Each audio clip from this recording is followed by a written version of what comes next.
Welcome to prime time debate నుంచి చక్రి. మాటలు మంటలు పుట్టిస్తున్నాయి, పోలికలు పొలికేక పెడుతున్నాయి. డెమోక్రసీ వర్సెస్ డిక్టేటర్ అంటూ ట్వీట్ల వర్షం కురుస్తుంది. ఎమర్జెన్సీ మైండ్ సెట్ అంటూ పరస్పరం కౌంటర్ ఇస్తున్నారు లీడర్లు. ఇంతకీ తెలంగాణ చీఫ్ మినిస్టర్ చుట్టూ రాజకీయం ఎందుకు నడుస్తుంది? ఆయన ఏం మాట్లాడారు? ప్రతిపక్షాలు ఎందుకు కారాలు మిరియాలు నూరుతున్నాయి? మీనాక్షికి వెన్నుపోటు పొడిచింది ఎవరు? కట్టప్పలను కాంగ్రెస్ గుర్తించేనా? కిమ్ రాజ్యమే బీజేపీ లక్ష్యమా?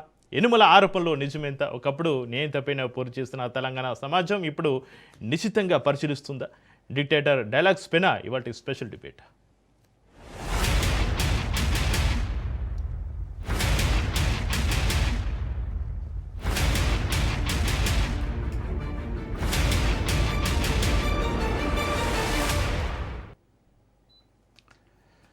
మొన్న హిట్లర్, నిన్న కిమ్ జాంగ్.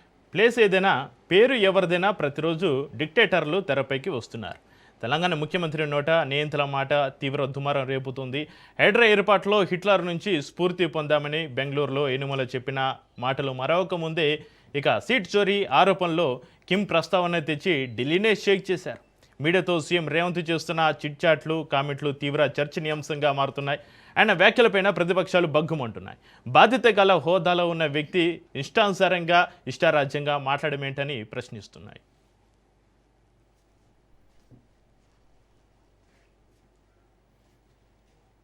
ఇక tea Congress incharge Meenakshi Natarajan Rajya Sabha nomination తిరస్కరణపైన CM Revanth తనదైన శైలిలో స్పందించారు. North Korea dictator Kim Jong Un బాటలోనే బీజేపీ పయనిస్తుందని ఆరోపించారు. కిమ్ను రోల్ మోడల్గా తీసుకొని ఓటు చోరీ, సీటు చోరీలకు పాల్పడుతుందని రేవంత్ విమర్శించారు. మధ్యప్రదేశ్ నుంచి కాంగ్రెస్ రాజ్యసభ అభ్యర్థిగా పోటీ చేసిన మీనాక్షి నటరాజన్ పైన ఎలాంటి క్రిమినల్ కేసులు లేకున్నా కూడా ఊహాజనిత కేసును చూపెట్టి ఆమె నామినేషన్ పత్రాన్ని తిరస్కరించడం ముమ్మాటికి బీజేపీ కుట్ర అని చెప్పుకొచ్చారు రేవంత్.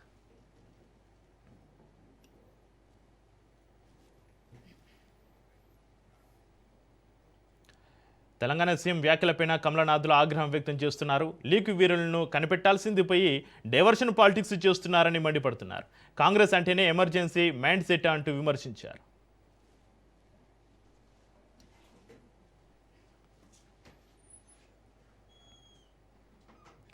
ఇక మరోవైపు బెంగళూరు సాక్షిగా హిందూ హడిల్ సదస్సులో తెలంగాణ సీఎం చేసిన కామెంట్స్ కలవరపెడుతున్నాయి. హిట్లర్ స్ఫూర్తితోటి హైడ్రా ఏర్పాటైందన్నారు రేవంత్. హైడ్రాతోటి అక్రమార్కులు చెరువుల వైపు చూడాలన్నా భయపడుతున్నారని చెప్పుకొచ్చారు సీఎం.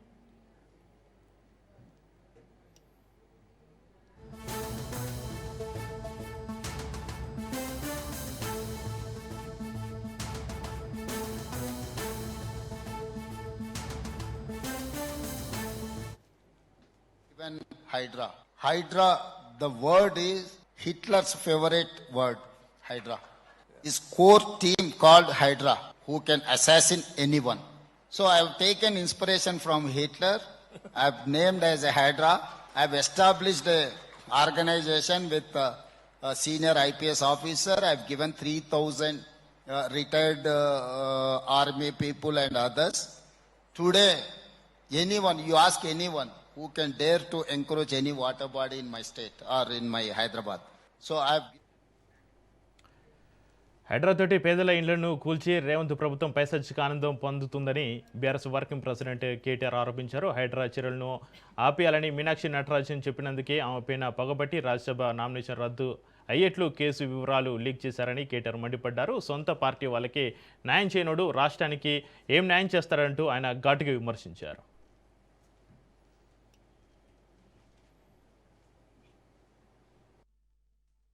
ఆయన కూలగొట్టేటోడు హైడ్రా హైడ్రా హైడ్రా అని చెప్పి గరీబోళ్ళ ఇళ్ల మీద పడి కూలగొడతాడు. మరి అదే పట్నం మహేందర్ బిల్డింగ్ కనబడతలేదా కొత్తవాళ్ళగూడ చెరువు మధ్యలో? ఆ చెరువులో మధ్యలో కట్టింది ఆ గెస్ట్ హౌస్ హిమాయత్ సాగర్ లా. మరి దాని ఎందుకు కూలగొడతలేడు? ఇప్పుడు హిమాయత్ సాగర్ చెరువు దగ్గర కోదంపా. కేవీపీ రామచంద్రరావు లేదాడా? వివేక్ వెంకటస్వామిది లేదు మంత్రిది? మరి ఈ పెద్ద పెద్ద సిపాయిలేదేమో కనబడతలేవా మీకు? అంటే గరీబోడేమో పొంగులేటి శ్రీనివాసరెడ్డి లేదా? నేను అదే అంటున్నా. మరి గరీబోళ్ళేమో అల్కకు దొరుకుతున్నారు నీకు. పెద్ద పెద్ద మూసీకి అడ్డం కడుతున్నాడు నార్సింగిలా. మూసీకి అడ్డం కడుతున్నాడు ఒక ఆయన పెద్ద బిల్డింగ్. ఏంద్రా అంటే 50 కోట్లు ఇచ్చిండట లంచం, చూసుకోపో అని చెప్పి ఆయన చేసుకుంటారు.